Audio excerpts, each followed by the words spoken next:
against Iran is costing Americans and, of course, the broader global economy a ton of money. And so for Americans, the costs are racking up both when it comes to the war itself and how much our government is spending on the war, but also when it comes to war-related inflation. And that is definitely heating up. So let's begin with the cost of war itself, which Defense Secretary Pete Hegseth seems to know very little about. Now, how do I know that? Well, he was testifying before the House Armed Services Committee this morning, and he was asked by Congressman Ro Khanna, how much is this costing us? Do you know what you're doing?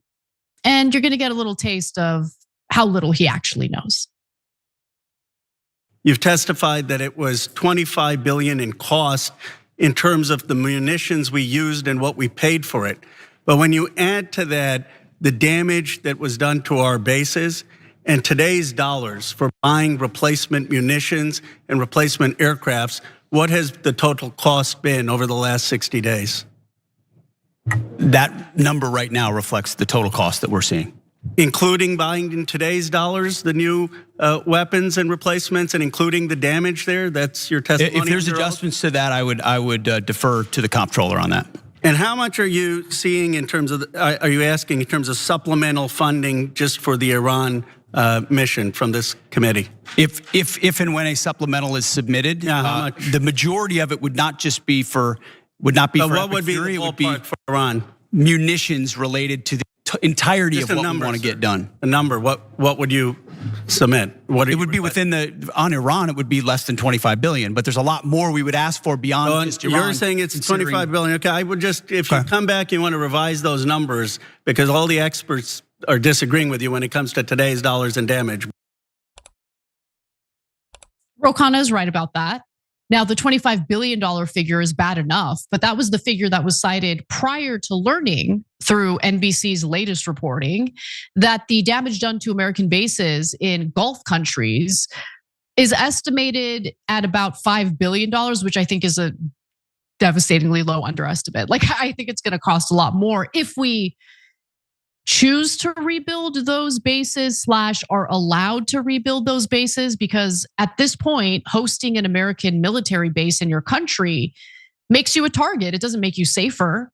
We weren't able to protect our Gulf allies, even though they were willing to host American bases in their countries. And so I think that once this war is over, we're going to have a very different global power structure. I just want to be open and honest about that. That's the sense that I'm getting. But what's amazing to me is the lack of clarity that we're getting from both the federal government and our own media, to be quite frank, in regard to the costs associated with these wars. Now, we've given Ukraine hundreds of billions of dollars. They've only lost territory since. They should have taken the peace deal at the beginning of the war when they had the opportunity. I'm just keeping it real with you guys. This war has been devastating for Ukraine. I am sick of looking at videos of men getting snatched from their homes, getting forced to fight a war that they know they're likely gonna die in.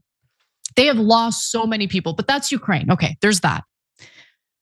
Since October 7th, we have provided at least $30 billion to Israel. And that's on top of the hundreds of billions of dollars that we have historically given to Israel. It's on top of the nearly $4 billion we give to Israel in aid literally every single year. And then there was Operation Midnight Hammer. How much did that cost Americans? How much did that cost? Do we know? There is no clarity on that whatsoever. Oh, we obliterated their nuclear facilities. Okay, great. How much did that cost us? Because our intelligence community said that they weren't even working on a nuclear weapon. So we needlessly carried out that mission and it cost us something. So what did it cost us? And then you fast forward to the recent war that Trump started at the behest of Israel, right?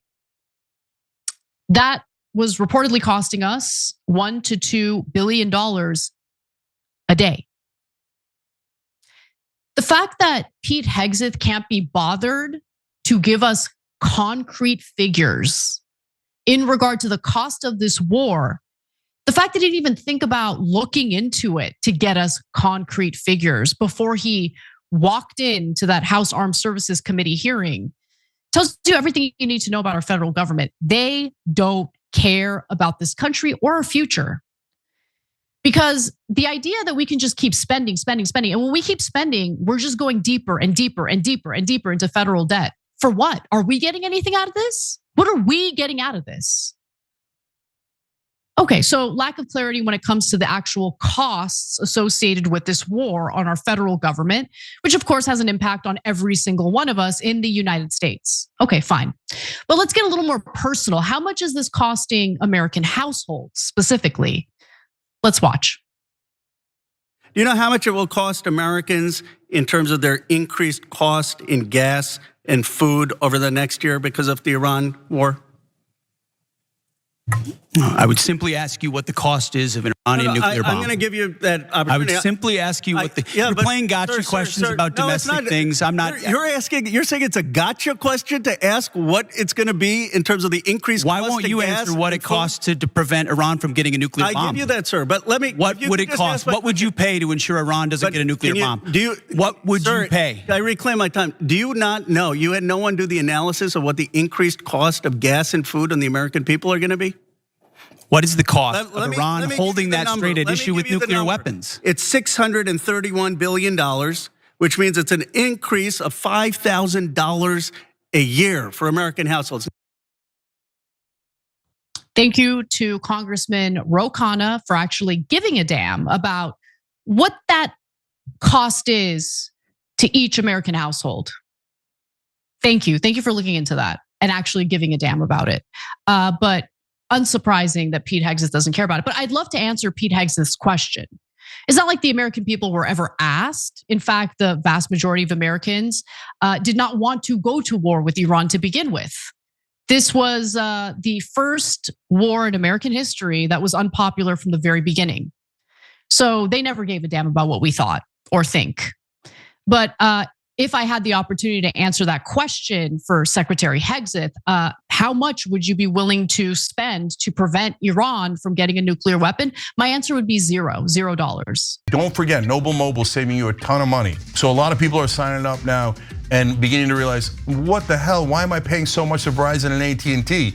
So your bill's only $50 a month, but it can actually be less because they give you money back if you don't use your data. So if you're paying more than $50, there's no reason to not switch. It's crazy not to switch because same phone, same number, same contacts, literally nothing changes. TYT.com/switch, TYT.com/switch. All right, we'll be right back. Because there was no indication that Iran was building a nuclear weapon. In fact, we had evidence that they were not building a nuclear weapon.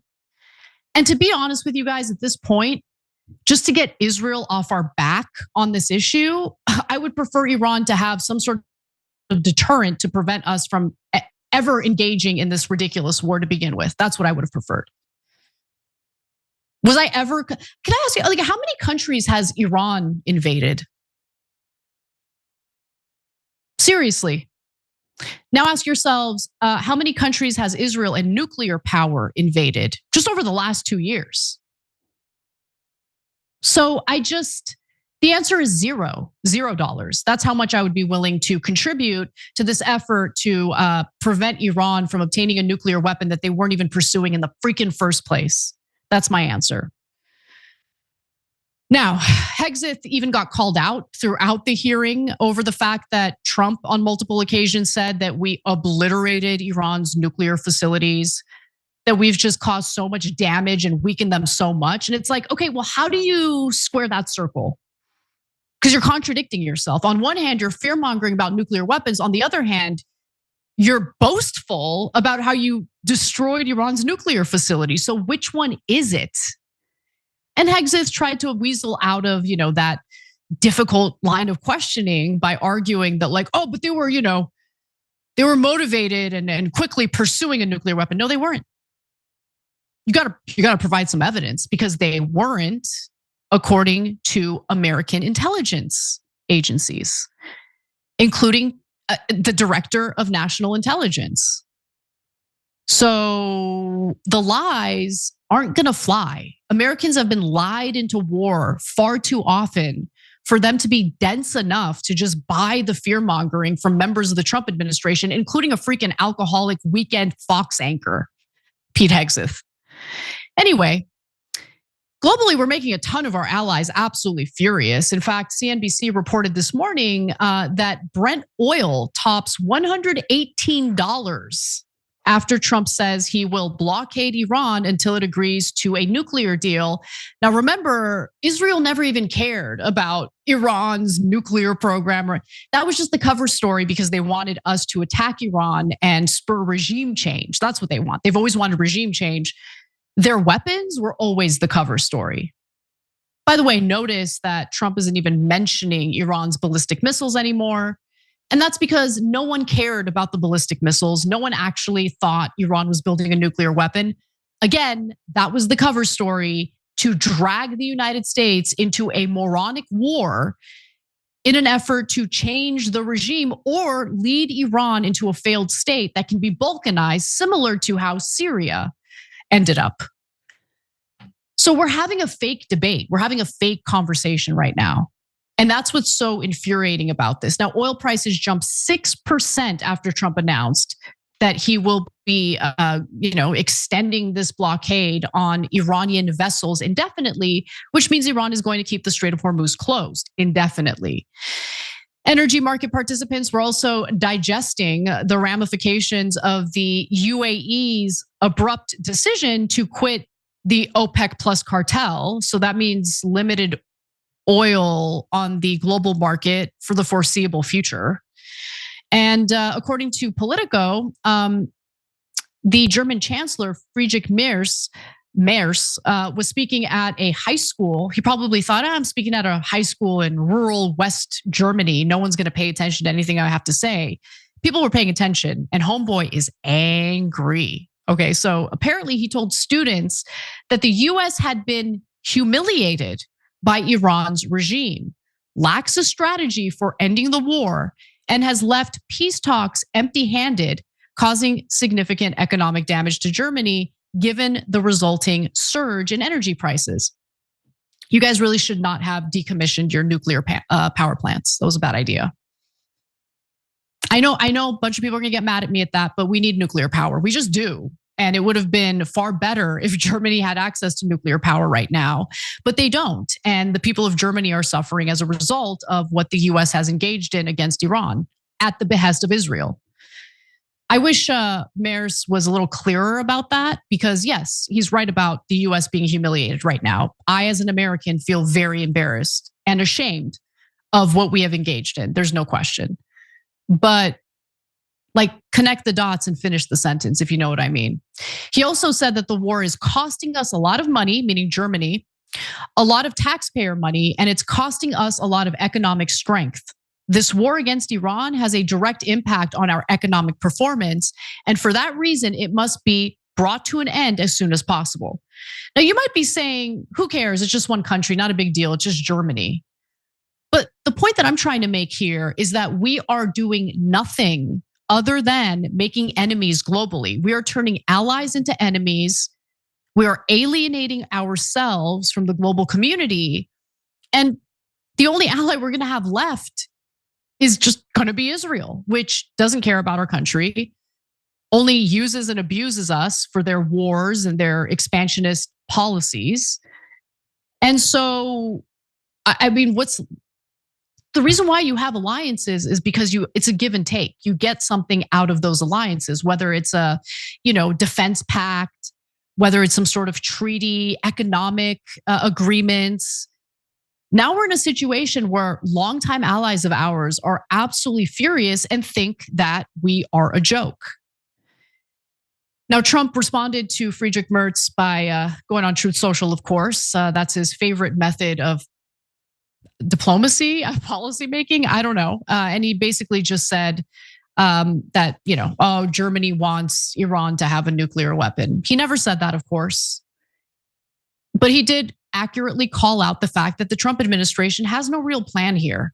And the global community is suffering as a result of that. Every time you ring the bell below, an angel gets his wings. Totally not true, but it does keep you updated on our live shows.